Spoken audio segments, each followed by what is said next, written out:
Hello to everyone. आज मैं आप लोगों को बताऊंगा कि बेसिकली आपको पता ही होगा कि हमें क्या करना पड़ता है। इस पर आरबीआई स्केल बेस्ड रेगुलेशन की मास्टर डायरेक्शन हमें हमें स्टॉक एक्सचेंजेस को इन्फॉर्मेशन देनी पड़ती है क्वार्टरली बेसिस पे। किस चीज़ के regarding? Shares placed in their favour. अगर हम एक एनबीएफसी हैं, ठीक है, हम लोगों के फेवर में अगर किसी ने अपने शेयर्स प्लेज कर रखे हैं और वो लिस्टेड कंपनी है तो उसकी इन्फॉर्मेशन हमें प्रोवाइड करनी पड़ेगी स्टॉक एक्सचेंजेस को। नाउ फर्स्ट क्वेश्चन ये आता है कि अगर मान लीजिए जिन लोगों ने शेयर्स प्लेज कर रखे हैं वो लिस्टेड हैं, तो फिर हमें इन्फॉर्मेशन प्रोवाइड करनी पड़ेगी।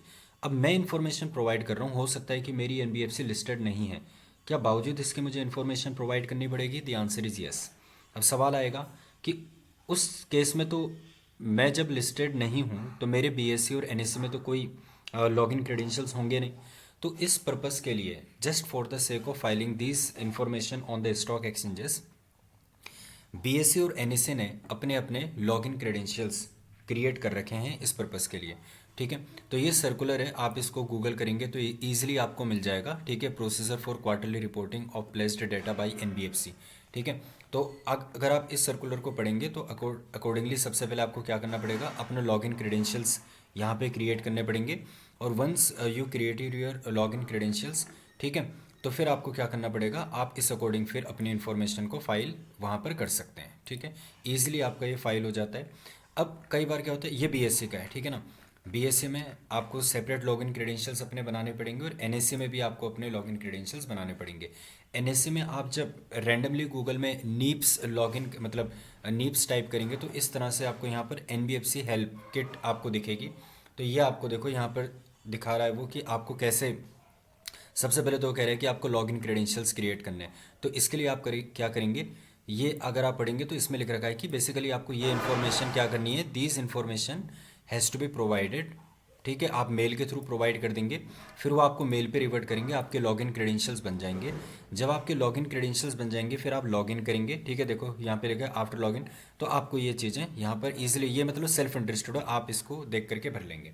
मैं मेन बातें बता देता हूँ कि कहाँ कहाँ पर प्रॉब्लम आती है। जब आपका लॉगिन क्रेडेंशियल बन चुका है उसके बाद सबसे पहले मैं बताता हूँ कि आपको एनएससी में क्या दिक्कत आ सकती है। जब आप एनएससी में स्टॉक एक्सचेंज को फाइल करेंगे, ये प्लेज इन्फॉर्मेशन यहाँ पे लिखता है कि सीएसवी फाइल, तो ये देखो यहाँ पे लिखा है ना, placed placed please upload CSV format. अब ये देखो ये डाउनलोड आ रहा है, अगर मैं इसको ओपन करूँगा अभी, ठीक है, अगर मैं इसको ओपन करता हूँ तो ये क्या दिखाएगा, देखो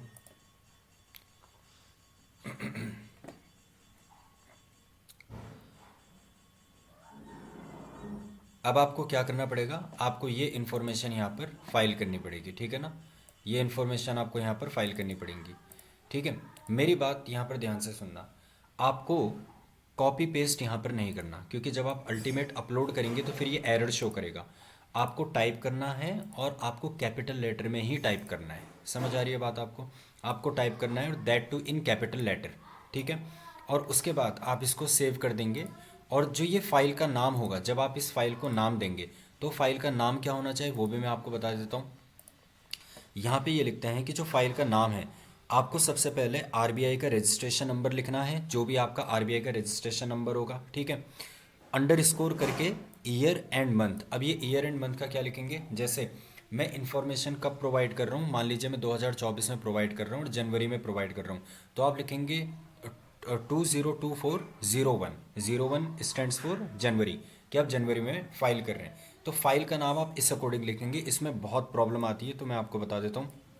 आपको आरबीआई का रजिस्ट्रेशन नंबर लिखना है और ठीक है, फिर ईयर और मंथ में क्या लिखेंगे, जिस क्वार्टर की आप फाइल कर रहे हैं। मान लीजिए आपका दिसंबर क्वार्टर एंड हुआ तो आप जनवरी में फाइल कर रहे होंगे, तो आप लिखेंगे 202401।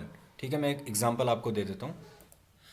जैसे मान लीजिए ये एक फाइल है मेरे पास, इसमें मैंने आरबीआई का रजिस्ट्रेशन क्या लिख दिया, B-14.00652। ये आपका, अगर आप एक एनबीएफसी हैं तो आपका इस तरह से रजिस्ट्रेशन नंबर होगा।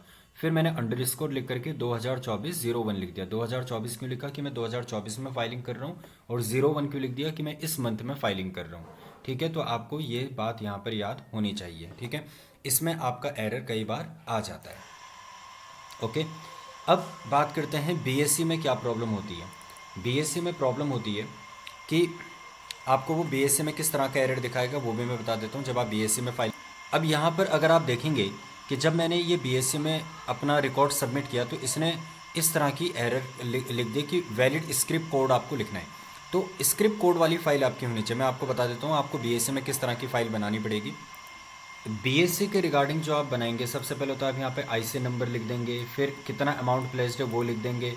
अगर प्रमोटर नॉन प्रमोटर है तो नॉन प्रमोटर के केस में एन लिखेंगे, प्रमोटर के केस में पी लिखेंगे। फिर ये जो भी आपके बोरोवर्स हैं उनका नाम लिख देंगे, उनका पैन नंबर आ जाएगा और लास्ट में ये स्क्रिप्ट कोड आ जाएगा।